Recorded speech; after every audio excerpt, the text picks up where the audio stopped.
iPads and other devices are called tablets because they belong on tables.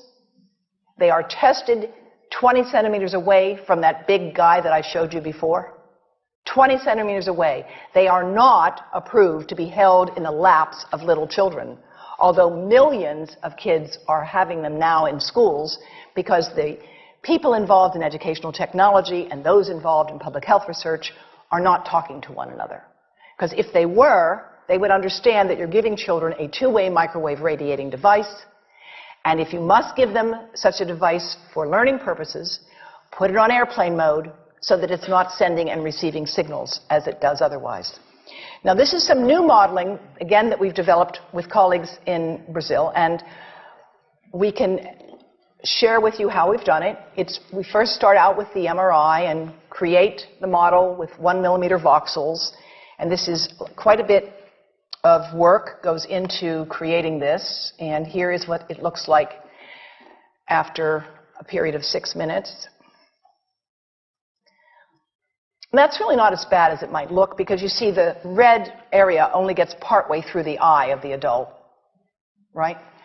The one that we're really concerned about is this one with the young child. And this is a 3-year-old brain that we modeled.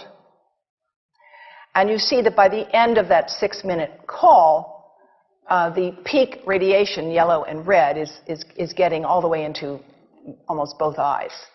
And again, this is one call, and it's not going to kill anybody. It may not cause any biological effect whatsoever for 1 call or 2 calls or 3 calls. But the question is, what's the cumulative impact of this kind of exposure? How do we evaluate it? And I want to show you an example of some of the work that we are doing now that I'm releasing here for the first time. And this is a modeled microwave radiation dose of a 6-year-old with greater levels to the frontal and temporal lobes, eyes and cheek. And watch this here. Now, yellow, white, and red are the hottest, all right? And if you look carefully, you will see it's going into the eye, the nose. Do it again, just so you'll get to see it. And partly into the brainstem. Now, that's just showing you that there's going to be some exposure into that area of a young head. It doesn't tell you that there's any biological effect, right? Now, the next slide is going to show you something that might be of interest to students and faculty here. And that has to do with exposure to the reproductive organs. We call them the gonads. I think you say the testicles. And bone marrow. And look here at the radiation as it gets into the groin area. And that's just from having a mobile phone modeled into the pocket. And this, again, is based on a normalized SAR with a dipole antenna. Now, the breast. The breast is mostly fat, contains a lot of fluid. Things that contain fat and fluid cook faster in the microwave oven. Now, a cell phone can't cook anything, all right? Mobile phones do not pop popcorn. That was a fraud. They don't make any heat that we know of, otherwise they wouldn't be permitted. But they do go through things that contain fat and fluid, and we are now working at Environmental Health Trust with scientists at the University of California, San Francisco, scientists formerly the president of the American Cancer Society of California, because we are seeing women who keep cell phones in their bras. Has anyone seen a woman put a cell phone in her bra? Hands up, please.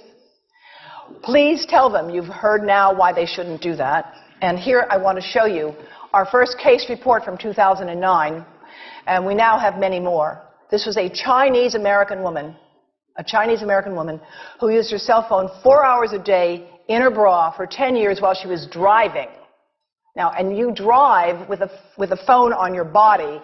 The phone is smart. It's going to go from one tower to another, and it's going to say, here I am, where are you, here I am. And it's going to be going to max power each time it moves from one cell tower to another. And there it was right next to her chest. And the tumors that developed right under the antenna of the phone. unusual tumors. But in the meantime, people have a right to know how you can minimize exposure. And again, I think this information is available on our website, will be available on yours. Remember, if you have to give a phone to a child, put it on airplane mode. And think about this. That microwave oven, it works because there's a metal box around the microwave signal, and the signal pings all over the place. Next time you get into an elevator or a train for any length of time, put your phone on airplane mode. Otherwise, that signal is going all over the place, magnifying and coming back. Keep the mobile phone away from you when it's on and you are asleep. Now, it takes a village to do a lot of things. These are some of the people whose materials I've used today with their permission, and I can't read this list to you, but I want you to know that I feel really honored to be working with some of the most talented people in the world on this issue. And they have given me permission to share these materials with you. And I leave you with this thought from Albert Einstein. The world is not dangerous because of those who do harm, but because of those who look at it without doing anything. So, thank you.